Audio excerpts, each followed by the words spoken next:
Okay, Mike Gould here, Mayor of Hounds, USA, home to the happiest dogs on earth.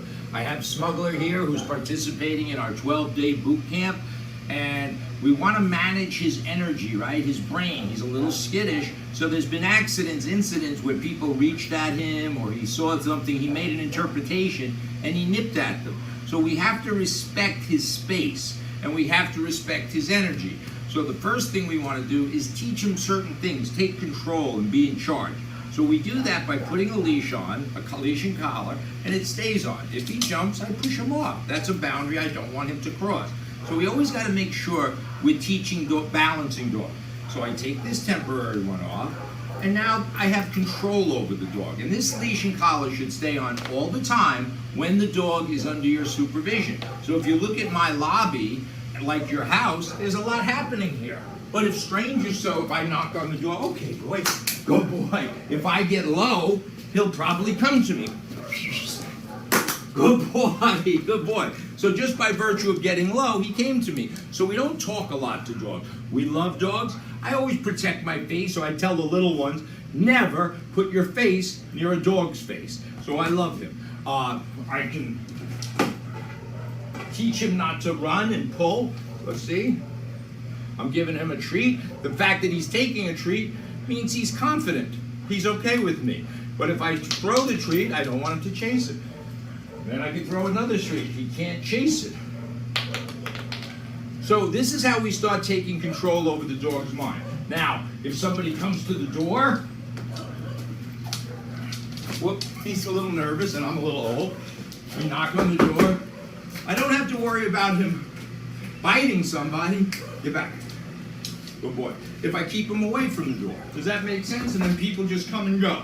So we lock our door just like you should if you have young children. Don't have people coming and going. He doesn't necessarily should be interacting with every human being. He doesn't want to. We're going to go inside and I'll show you how we deal with his energy.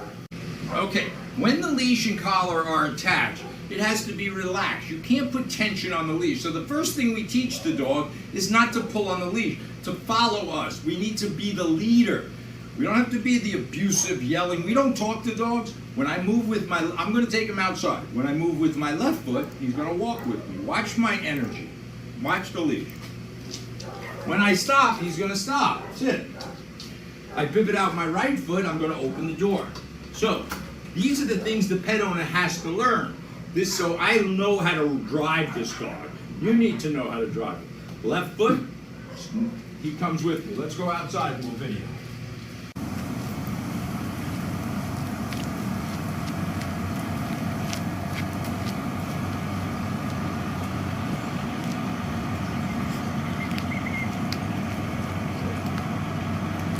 Okay, come closer, camera.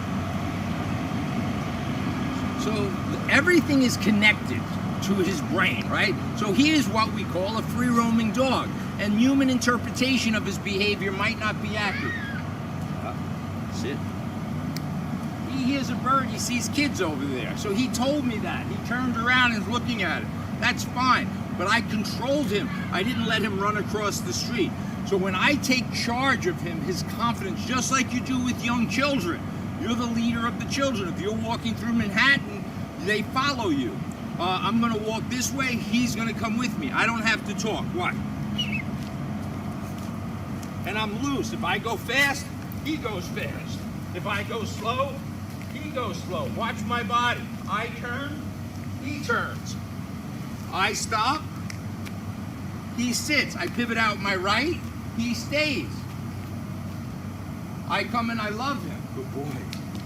Good. But I don't reach down fast and put my face. He's a little on the nervous side. I step out my left, we go. I understand his brain. I take care of the buses. I take care of those children over there are not necessarily children to him. They can be a threat. Sit. He's a good boy. He just needs boundaries. And the best we can teach, it's like learning how to ride a bicycle. I know how to ride the bicycle.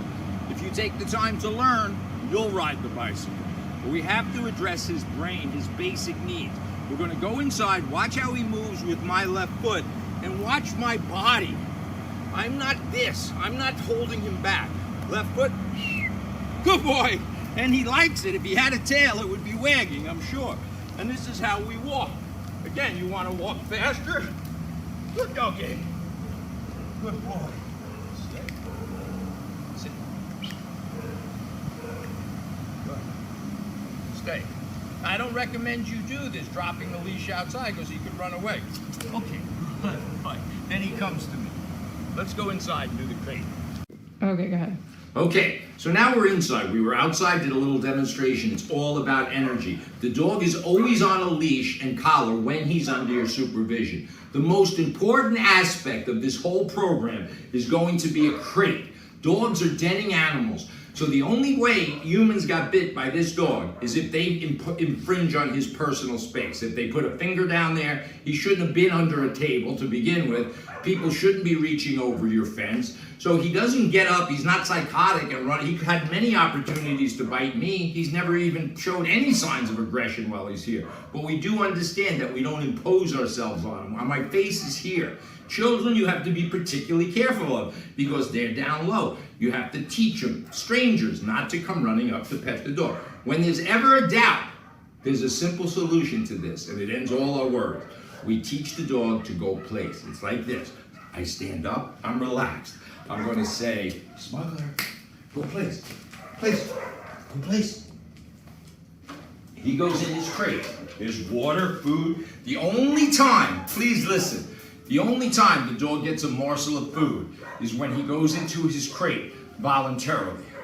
All right, normally I'd have a treat. I don't. And that's when the camera person has a treat. So he's drinking water, and I'm going to give him a treat. So if you think about it, every meal, every hot dog, every French fry, he can have them. But he has to go into his crate first voluntarily. When that crate door closes, it should be in a quiet part of the house, just like your bedroom is, and he should relax. There's nobody harassing him, and there's no way he can hurt a soul, unless they literally stick their fingers in there, which would be ridiculous. So you tell children when the dog's in his crate, it's quiet time, leave him alone. When you want the dog out, and see how relaxed he is, he's drinking water, he's not barking, he went in there voluntarily. This is a work in progress. This has only been a week or a little over a week. So it's a work in progress. When I want to release him, I open the crate, but he can't come out without permission. And we would do this with a 5-year-old child, right? Okay, and he comes out. Good boy, Smuggler. Good boy.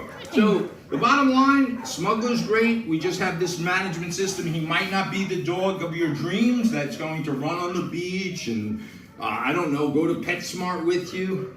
He's a great dog, and he can be. There's no reason with the proper management he'll live a long, healthy life. But the pet owner has to be thinking, just like you worry about your knives in the kitchen, you worry about the lawnmower in the garage. The dog has to understand. You have to be taught. Leash and collar always on. Go place. He goes in voluntarily. We shut the door.